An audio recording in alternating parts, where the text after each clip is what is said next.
श्री स्वामी समर्थ मंडळी, जय शिवराय। आता कालचा जो बड्डेचा व्लॉग आहे त्यातलाच हा व्लॉग मी आता कंप्लीट करत आहे। तर रात्री बड्डेला असं ठरलं की पावभाजी करायची रात्रीच्या जेवणाला। तर मम्मीने कांदा टोमॅटोची अशी पेस्ट केली होती मिक्सरमध्ये। आता ह्याच्यात आपल्याला हव्या त्या भाज्या टाकायच्या, मी फ्लावर, बटाटा, शिमला मिरची, बीट आणि तुम्हाला माहिती आहे का ह्याच्यात आपण ना शेवग्याच्या शेंगासुद्धा ॲड करू शकतो आणि गाजरसुद्धा मी ॲड केलं आहे। तर अशा प्रकारे आपली ही हेल्दी पावभाजी होणार आहे।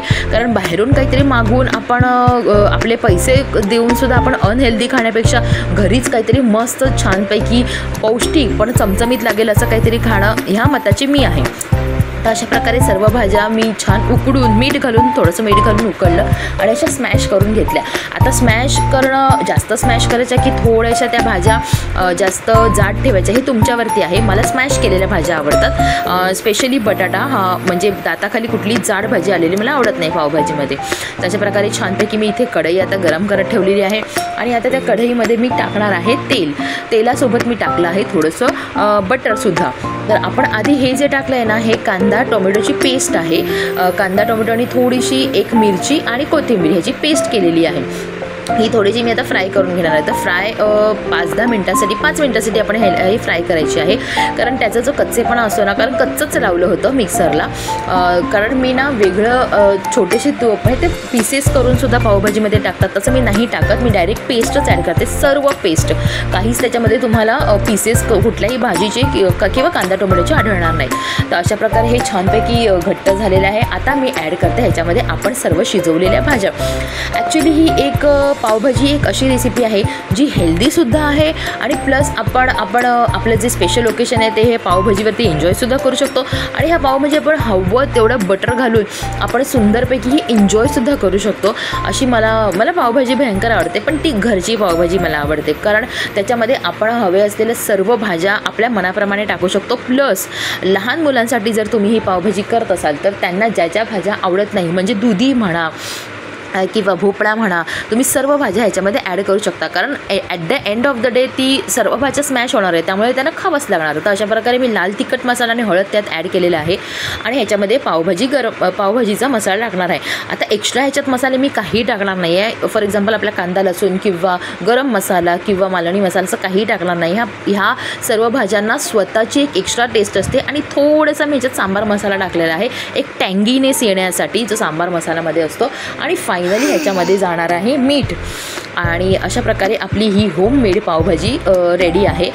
तुम्हीसुद्धा कधीतरी समजा तुम्हाला जेवण करायला खूप कंटाळा आला आहे तर असं काहीतरी स्पेशल तुम्ही ट्राय करू शकता घरच्या घरी, जेणेकरून पौष्टिकसुद्धा पोटामध्ये जाईल, सर्व भाज्या पोटामध्ये जातील आणि मुलांना एक्स्ट्रा बटर ॲड करून दिल्यामुळे ते सुद्धा खुश होतील की काहीतरी आपण वेगळं खातोय अशा प्रकारे। तर आता हे सर्व मसाले मी याच्यात सर्व मिक्स करून घेणार आहे आणि माझी पावभाजी छानपैकी रेडी झालेली आहे। बघा किती सुंदर कलर आहे। आपल्याला ना एक्स्ट्रा कलर टाकायची गरजसुद्धा लागलेली नाही आहे कारण ह्याच्यामध्ये बीटमुळे एवढा सुंदर कलर आला आहे ना त्याच्यामध्ये की आपल्याला एक्स्ट्रा कलर टाकायची गरज नाही।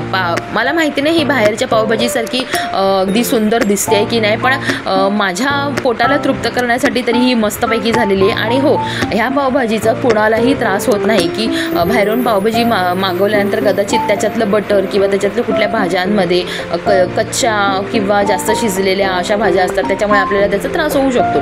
पण ह्या होममेड पावभाजीमुळे तुम्ही तुमचं ओकेशनसुद्धा एन्जॉय करू शकता आणि सुंदरपैकी तुमचे पैसेही कमी जातात। मेन गोष्ट तर ही आहे, ही अफोर्डेबल पावभाजी आहे कारण आपण पाव किलो जरी सगळ्या भाज्या आणल्या ना मंडळी तरी आपण खूप कमी पैशात खूप छान पौष्टिक जेवण एन्जॉय करू शकतो। तर तुम्हीसुद्धा तुमच्या घराचं कुठलं स्पेशल ओकेशन असेल आणि तुम्हाला बाहेरून मागवायचा कंटाळा आला असेल किंवा बाहेरचं खायचं कंटाळा आला असेल तर घरगुती पावभाजी अशा प्रकारे बनवून तुम्ही खाऊ शकता। याच्यामध्ये जास्त काही जिन्नस जात नाही, भरपूर साऱ्या भाज्या घालायच्या ज्या तुम्हाला आवडतात आणि छान स्मॅश करायच्या, एकदम बारीक स्मॅश करायच्या। आणि मी मोठे पावांच्या ऐवजी मी प्रेफर केला आहे ह्यावेळी ब्रेड। तर ब्रेड छानपैकी मी आता बटरवरती फ्राय करून घेणार आहे आणि आपली पावभाजी रेडी आहे कोथिंबीर वगैरे टाकून। आणि हे असे मी पाव थोडेसे बटरमध्ये हे केलेले आहेत, गरम केले। तुम्हाला पाहिजे तर तुम्ही जास्त बटर टाकू शकता, मी थोडंसं बटरचा वापर केला आहे, जास्त नाही। तर मग अशा प्रकारे माझ्या बड्डेची ट्रीट इथे संपलेली आहे आणि माझा बड्डेसुद्धा इथे संपलेला आहे।